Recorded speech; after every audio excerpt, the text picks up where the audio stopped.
রাফিন আবার কে? কেউ না।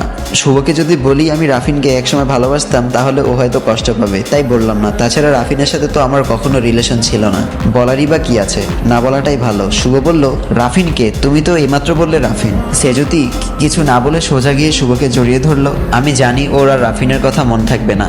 আমি শুভর গালে হাত দিয়ে বোলাতে বোলাতে বললাম, খুব লেগেছে না? সরি, আমি আসলে বুঝতে পারিনি। আমি তো কল্পনাও করিনি তুমি আসবে।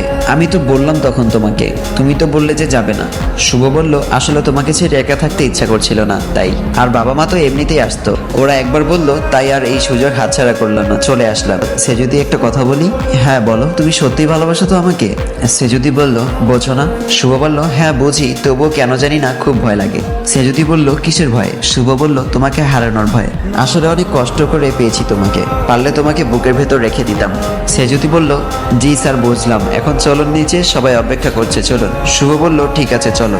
আমরা দুজন মিলে নিচে গেলাম, গিয়ে দেখি রাফিন এখন আপুর পাশে বসে আছে। আমরা যেতেই আপু শুভর সাথে পরিচয় করিয়ে দিল। শুভ রাফিনের নামটা শুনে কেমন যেন ভ্রু কুচকালো, জানি না ও কিছু সন্দেহ করলো কিনা। ভীষণ ভয় করছে, একটা সময় যাকে ভালোবাসতাম না তাকে আজ হারানোর ভয় কাজ করছে মনের ভেতর ভীষণ ভাবে। আর যাকে ভালোবাসতাম তার থেকে বাঁচার জন্য পালিয়ে বেড়াচ্ছি। আমি বললাম, শুভ এদিকে আসো। তাই বলে আমি শুভর হাত ধরে ওখান থেকে একটু দূরে এসে দাঁড়ালাম। আপু সাথে সাথে বলল, কিছুদিন পর বিয়ে আর এখনই এই অবস্থা? বরকে চোখে হারাচ্ছিস এখনই? শুভ আপুর কথা শুনে লজ্জা পেল। রাফিন বলল, বিয়ে? কার বিয়ে বিথি? আপু বলল, আরে তোকে তো বলাই হয়নি, সেজতি আর শুভর বিয়ে খুব জলদি, আবার বিয়ে খাওয়ার জন্য রেডি হও দোস্ত। রাফিন বলল, বিয়ে কবে ঠিক হলো? তুই তো কিছু বললি না আমাকে। আপু বলল, আরে হয়েছে কিছুদিন আগে, এর ভিতরে অনেক ঝামেলায় ছিলাম, এজন্য বলা হয়ে ওঠেনি। আমি আপুর কথা শুনে রাফিনকে দেখিয়ে দেখিয়ে শুভর হাতটা ধরে সেখান থেকে কিছুটা দূরে চলে এলাম। দূর থেকে দেখি রাফিন ভ্রু কুচকিয়ে তাকিয়ে আছে আমাদের দিকে। আমি মনে মনে বললাম, দেখ দেখবি আর জ্বলবি লুচির মতো ফুলবি, একটা সময় তোর জন্য দিনরাত কেঁদেছি। গায়ে হলুদের অনুষ্ঠান শেষ হলো। মা বলল, সেজুতি বিথির বন্ধুদের থাকার ব্যবস্থা কর। সেজুতি বলল, মানে ওরা থাকবো? মা বলল, হ্যাঁ। তো কোথায় যাবে ওরা? ওদের বাসা কত দূর জানিস? ওরা পরশু একবারে বিথির বৌভাতের অনুষ্ঠান শেষ করে ফিরবে। আমি বললাম, কেন মা? রাফিন ভাইয়ের বাসা তো কাছে, উনি তো চলে যেতে পারে। মা বলল, এত বেশি বুঝিস কেন তুই? সবাই থাকবে, ও কেন চলে যাবে? তুই যা, তোর পাশের রুমটাতে ওদের থাকার ব্যবস্থা কর, আর তুই বিথি আর বিথির বান্ধবী তোর রুমে থাকবি। সেজুদির আর কিছু করার নেই, তার মাকে বলল, আচ্ছা ঠিক আছে আমি যাচ্ছি। রাফিন এখানে থাকবে। শুনে কেমন জানি ভয় ভয় করছে। একটা সময় চাইতাম ও সবসময় আমার সামনে থাকুক, আর এখন মনে হয় সামনে থেকে গেলে বাঁচি। আমার পাশে বিথি আপুর রুম, ওখানে আপুর বন্ধুদের থাকার ব্যবস্থা করা হলো। শুভরা চলে যাবে, আমি নিচে গেলাম ওকে এগিয়ে দিতে। নিচে গিয়ে দেখি শুভ রাফিনের সাথে গল্প করছে। রাফিনের মনে কি আছে বুঝতে পারছি না, ও শুভর সাথে একদম ফেভিকলের মতো চিপকে আছে। শুভ বলল, সেজুতি কোথায় ছিলে? আমি চলে যাব। রাফিন বলল, দেখো তোমার সেজুতি আবার কারোর সাথে পালিয়ে যাওয়ার প্ল্যান করছে কিনা। শুভকে উদ্দেশ্য করে বলল। আমি বললাম, শ্যাট আপ, এসব ফালতু চিন্তা ভাবনা আপনার মতো মানুষের মাথায় আসে, চলো শুভ। আমি শুভকে নিয়ে এক সাইডে গেলাম। শুভ বলল, কি ম্যাডাম কোথায় ছিলেন আপনি এতক্ষণ? আমি বললাম, শুভ আমাকে নিয়ে চলো, আমি আজ রাতটা থেকে কাল সকালে চলে আসবো আবার।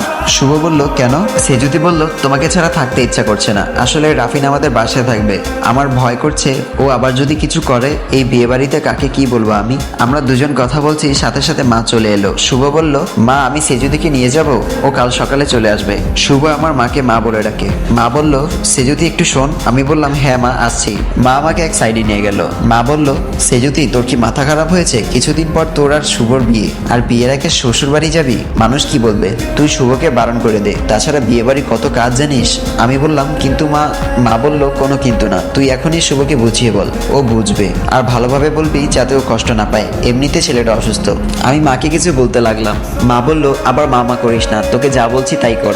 আমি শুভকে বুঝিয়ে বাড়ি পাঠিয়ে দিলাম। ওকে তো থাকতে বলতে পারছি না, কারণ ওর শরীর খারাপ। আমি রুমে ফিরে ফ্রেশ হয়ে একটু ছাদে গেলাম হাঁটতে। দেখলাম কেউ একজন দাঁড়িয়ে আছে এক কোণে, মনে হচ্ছে যে দাঁড়িয়ে আছে সে কাঁদছে, বারবার চোখ মুছছে। আমি কিছুটা কাছে যেতেই দেখলাম ওটা আর কেউ না, ওটা রাফিন। যেখানে বাঘের ভয় সেখানেই রাত পোহায়। আমি ওকে দেখে পা টিপে টিপে চুপি চুপি সেখান থেকে চলে আসছি। ঠিক তখনই ও বলে উঠলো, অনেক অনেক শুভেচ্ছা। বিয়ে ঠিক হয়েছে বলনি তো? চোখ মুছতে মুছতে বলল।